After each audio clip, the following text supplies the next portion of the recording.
অনেকে কর রোজা রাখলে নাকি মাথা গরম হয়।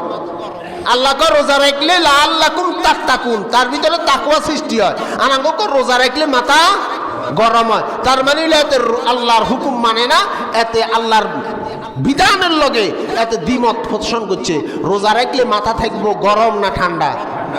রোজাদারের মাথা গরম থাকবে না, রোজাদারের মাথা থাকবে ঠান্ডা। এই বছর আপনি সুযোগ পাইছেন, আগামী বছর নাও পাইতে পারেন। এইবারের সুযোগটারে সুবর্ণ সুযোগ মনে করি আল্লাহর ওয়াস্তে একটা রোজাও নষ্ট করবেন না।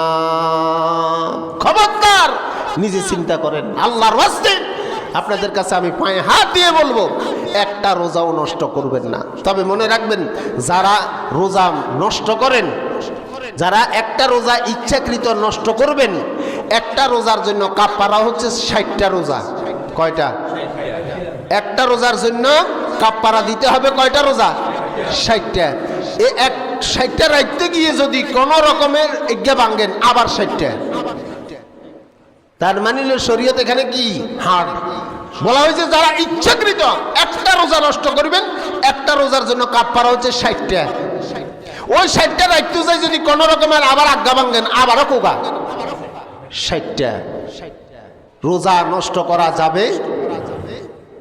মহিলাদের জন্য এবার গুরুত্বপূর্ণ কথা বলি, মা বোনদের জন্য। তাদের মাসিক একটা অসুস্থতা আছে, কারো 5 দিন থাকে, কারো 7 দিন থাকে, কারো 3 দিন থাকে। আপনার শরীরের অসুস্থতা অনুযায়ী ওই 3টা রোজা আপনাকে ভাঙতে হবে। এটা কার হুকুম? আপনি এই 3টা রোজা নষ্ট করলে পরবর্তী সান্দে আপনি ওই 3টার পরিবর্তে 3টাই পূরণ করে দিলে আপনার আদায় হয়ে আপনাকে বাড়তি রোজা রাখা যাবে। মা বোনদের ভিতরে কিছু শরীয়ত আছে, এটা হয়তো মন গড়া। এই শরীয়ত কি? মন গড়া। স্বামী মারা গেলে অনেক স্ত্রী যদি জীবিত থাকে, স্ত্রীরে জামাইরে দেয়া না। তুই সেই দিতি না কা কইকে মরি গেছে না, মরি গেলে বিয়ার বন্ধন থাকে কি থাকে না? আল্লাহর হাবিব সাল্লাল্লাহু আলাইহি ওয়াসাল্লাম আম্মা জান খাদিজা কুবরা রাদিয়াল্লাহু তাআলা আনহার জন্য মুনাজাতে কান্দে। দাড়ি বেবি পানিগুলো রাসূলের জামার উপরে পড়তেছে। আম্মা জান আয়েশা বলতেছেন, ইয়া রাসূলুল্লাহ, ইয়া হাবিবাল্লাহ, নামাজের ভিতরে মুনাজাতে আপনি এমন কান্না কেঁদেছেন, আপনার দাড়ি বেবে জামার বুতের পড়েছে, জামা ভিজে গেছে, কি ব্যাপার, কোনো সমস্যা হয়েছে নাকি? আল্লাহর হাবিব বলেন, আয়েশা রে, নামাজ রোদে যখন সিজদার ভিতরে গেলাম, হঠাৎ আমার খাদিজার কথা মনে পড়ে গেছে। আল্লাহ রাসূল সাল্লাল্লাহু আলাইহি ওয়াসাল্লাম যখন এই কথা বললেন, আম্মা জান আয়েশা বলে, ইয়া রাসূলুল্লাহ, বুড়ির ভিতরে কি পাইছেন যা আঙ্গো ভিতরে নাই? বুড়ির ভিতরে কি পাইছেন যা আমাদের ভিতরে নেই?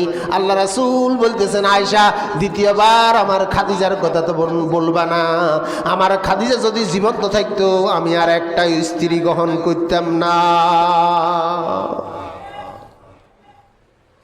এই যে স্বামী মারা গেলে স্ত্রীরে দেখায় না, স্ত্রী মারা গেলে স্বামীরই দেখায় না, এগুলো মাইওলার হাদিস। এগুলো কি মাইওলার হাদিস? এগুলো কোরআন হাদিস না। অবশ্যই দেখাইবেন, দেখানো জায়েজ, একবার না 100 বার দেখানো জায়েজ।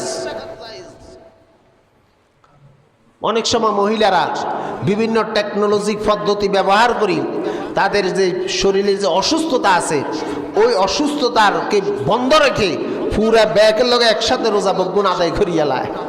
আপনার রোজা হইতো না, আল্লাহর লগে হাত ধরা যাবে না। আপনার যে অসুস্থতা, এই অসুস্থতা কার হুকুম? এটা আল্লাহর হুকুম। আপনি আল্লাহর লগে হাত ধরছেন। এক জিনিসের টোড়াসিবি ধরি, আরেক জিনিস কখনো আদায় হয় আপনার ন্যাচারাল গতিতে যদি না হয়। অনেকের 2 মাসে হয়, 3 মাসে হয়, 6 মাসে হয়। এগুলো মহিলাদের একটা অসুস্থতা আছে, সেটা হলো ন্যাচারাল ব্যাপার। কিন্তু আপনি কোন পদ্ধতি গ্রহণ করা শরীয়তে জায়েজ। মা বোনেরা এগুলো খেয়াল করবেন। আল্লাহ আমাদেরকে রমজানের হুকুম আহকামগুলো মেনে আদায় করার তৌফিক দান করুক। সকলে বলেন আমিন।